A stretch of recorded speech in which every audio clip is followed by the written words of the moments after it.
नमस्ते। आज मैं आपको एक टॉपिक शेयर करना चाहता हूँ। ये रिलेटेड है डिवाइन मास्कुलाइन।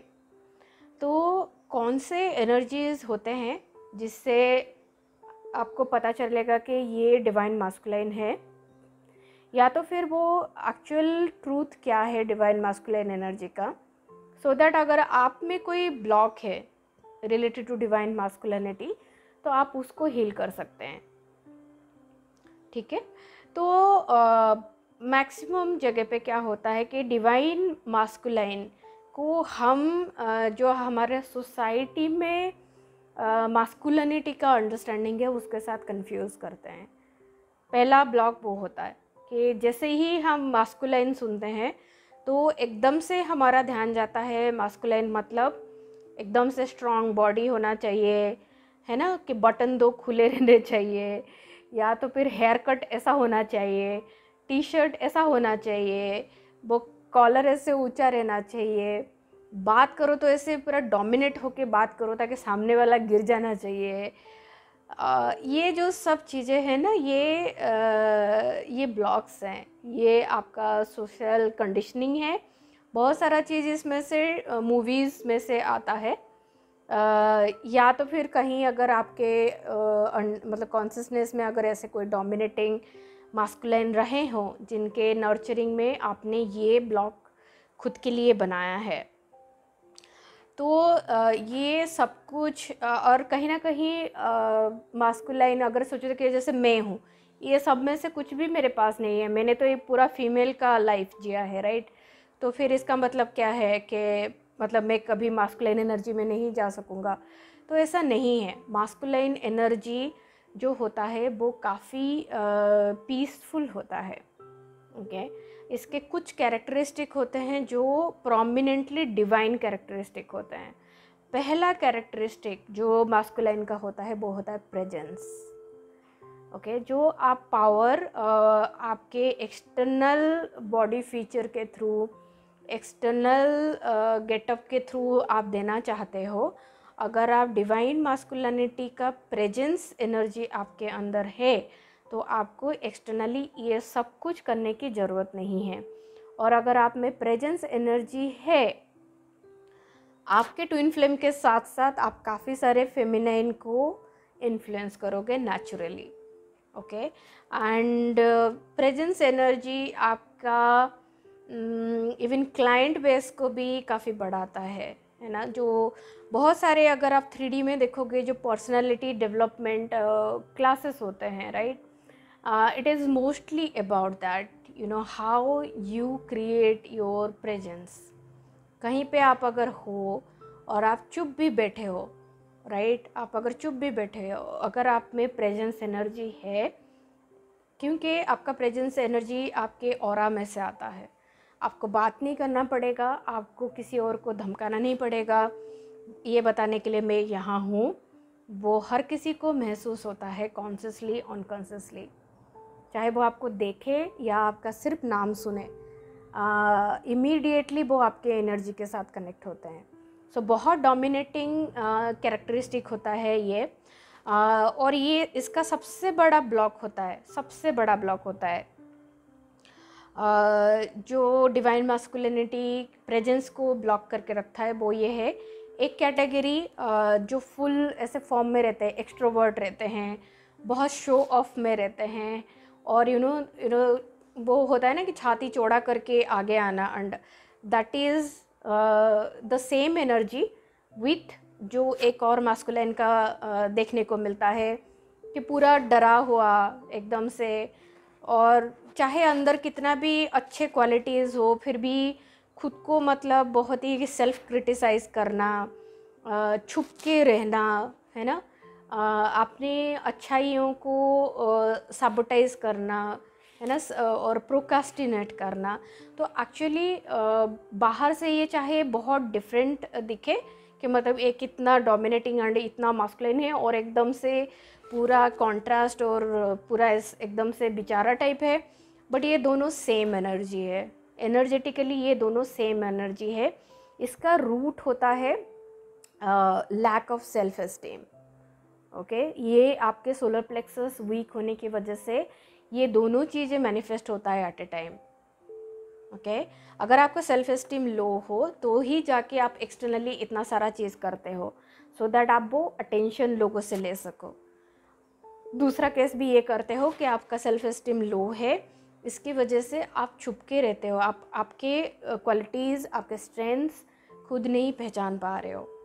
और यहाँ पे भी आप खुद के स्ट्रेंथ्स नहीं पहचान पा रहे हो, आप वो दूसरों से बुलवाना चाहते हो, इसलिए वो आप एक्सटर्नली ये सब डिमांड करते हो। ओके, तो ये पहला कैरेक्टरिस्टिक हो गया। सेकंड कैरेक्टरिस्टिक रहता है मास्कुलाइन्स आर हाईली गिविंग नेचर रहता है। गिविंग नेचर मतलब हेल्पफुल नहीं है। ओके, गिविंग नेचर होता है एनर्जेटिकली दे स्टे, मतलब जो एनर्जी है that channelize from the universe to the masculine, and then वो एनर्जी वो फेमिनिन के तरफ फ्लो होता है। ओके, तो कहीं पे अगर आप में मास्कुलाइन ब्लॉक है तो आपका ऐसे डिज़ायरिंग नेचर रहेगा, मतलब आपको क्रेविंग रहेगा कि आपके फेमिनाइन आपको ज़्यादा प्यार करे, आपके फेमिनाइन आपको हीरो बनाए, आपके फेमिनाइन आपको अप्रिशिएट करे, आपके फेमिनाइन आपके लिए ये करे, आपके फेमिनाइन कहीं और किसी और के साथ मिले जुले ना, आपके फेमिनाइन का खुद के पावर में ना आए। ओके, ये सारे ब्लॉक्स आपके एक्सटर्नली ऐसे दिखते हैं। बट एक्चुअली जब आपके गिविंग ब्लॉक्स होते हैं, मतलब आपको एक्चुअली आपको नहीं पता होता है आपके स्ट्रेंथ्स कौन से हैं और आप वो चैनलाइज नहीं कर पा रहे हो, आप वो रिसीव नहीं कर पा रहे हो, और आप आपके गिफ्ट, आपके लाइफ पर्पस खुद नहीं पहचान पा रहे हो, तो फिर आप बाहर कैसे एक्सटेंड करोगे, राइट? तो फिर वो लैक में रहता है और आप कभी भी आपके वुमन को आज ए पावरफुल वुमन नहीं देख पाते हो, आपके वुमन को या आपके फेमिनाइन को आप कभी अनकंडीशनल लव नहीं दे पाते हो, इसलिए आप हमेशा उससे दूर रहने की कोशिश करते हो, क्योंकि एक्चुअली आपका वो गिविंग ब्लॉक है और कॉन्स्टेंटली फेमिनाइन का रहता है वो रिसीविंग, राइट? आपसे रिसीव करना उनका नेचुरल स्टेट ऑफ बीइंग है। तो अगर आप वो गिविंग एनर्जी में नहीं हो, मतलब हो सकता है कि आपका रूट चक्र ब्लॉक है ना, कि आप तभी गिव कर पाओगे जब आप फुलफिल्ड हो, जब आप कंटेंट हो, राइट? जब आप ग्राउंडेड हो तभी जाके आप उनके इमोशंस को होल्ड कर पाओगे, तभी आप उनको दे पाओगे, right? Otherwise you will always be in the lack zone, और जहाँ पे आपको ही हमेशा नीड रहेगा। और इसीलिए फेमिनाइन को स्पेसिफिकली अगर आप सेपरेशन में हो, आप भी ये अंडरस्टैंड करिए कि ये आपके मास्कुलाइन में ब्लॉक्स होते हैं, जिसकी वजह से जब तक वो अपने कंटेंटमेंट और फुलफिलमेंट नहीं अचीव कर पाते हैं, जब तक वो अपने गिविंग एनर्जी में नहीं आ पाते हैं, वो आपके पास नहीं आएंगे, क्योंकि वो काफ़ी अंदर से वो पहचानते हैं कि जब तक वो गिविंग एनर्जी में नहीं आएंगे वो कभी भी लैक कंडीशन में अपने फेमिनाइन के पास नहीं आएंगे। सो आपको इस सिचुएशन में सिर्फ आपका एनर्जी और स्पेस होल्ड करना है। जब तक आपका मास्कुलाइन ये ब्लॉक क्लियर करते हैं अपने आप में, तब तक आपको वो अनकंडीशनल लव उनके लिए होल्ड करना है, क्योंकि ऑलरेडी आपका ट्विन फ्लेम जर्नी स्टार्ट हो चुका है, तो वो आपको तो कभी छोड़ के तो नहीं जाने वाले हैं, है ना? तो जब तक वो अपना ग्राउंडिंग, अपना मनी, अपना सब कुछ स्टेबल करते हैं, तब तक आपको वो होल्ड करना है, गिव अप नहीं करना है, कमिटमेंट नहीं छोड़ना है ना? तो ये दो मेन कैरेक्टरिस्टिक रहता है। और एक बहुत बड़ा कैरेक्टरिस्टिक रहता है protection. masculines are highly protective.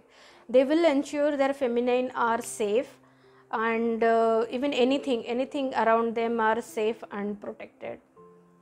तो अगर फेमिनाइन में ब्लॉक है कि जे वो सेफ़ और प्रोटेक्टेड नहीं फील करते हैं, तो आप उस पर काम करिए कि जितना जितना आप सेफ़ और प्रोटेक्ट फील करोगे, उतना उतना आपका मास्कुलाइन को वो एनर्जी मिलता जाएगा। They will start gaining that strength with in. उसके लिए आपको कहीं जाके बॉडी बिल्डिंग नहीं करना है, इट्स ए एनर्जी। आपको दोनों को भी ये समझना है कि सेफ़ एंड प्रोटेक्शन भगवान से आता है, राइट। तो अगर कहीं आपके कॉन्शियसनेस में बहुत सारे इंसिडेंसेस ऐसे हुए हैं जो आपको अनसेफ फील कराता है, नॉट सिक्योर्ड फील कराता है, तो आपको वो एनर्जी हील करना है, क्योंकि एक बार एनर्जी हील हो गया तो आप naturally safe and protected feel करोगे, और आप ऐसे अनसेफ सिचुएशन में कभी जाओगे नहीं, ठीक है। तो आपको एनर्जी लेवल पे काम करना है। एक्सटर्नली आपको अच्छा लगता है एक्सरसाइज करना, that's good to maintain a physical health, that is one part, but energetically you have to clear, it's 95% and physical thing is just 5%. So do your inner healing and just embody your masculine energy. It's a beautiful, and when you come into these qualities of presence, giving nature, and protective, that makes your feminine feels very powerful, and that attracts them very naturally. Okay, so heal your blocks and enjoy the life in divinity. Thank you.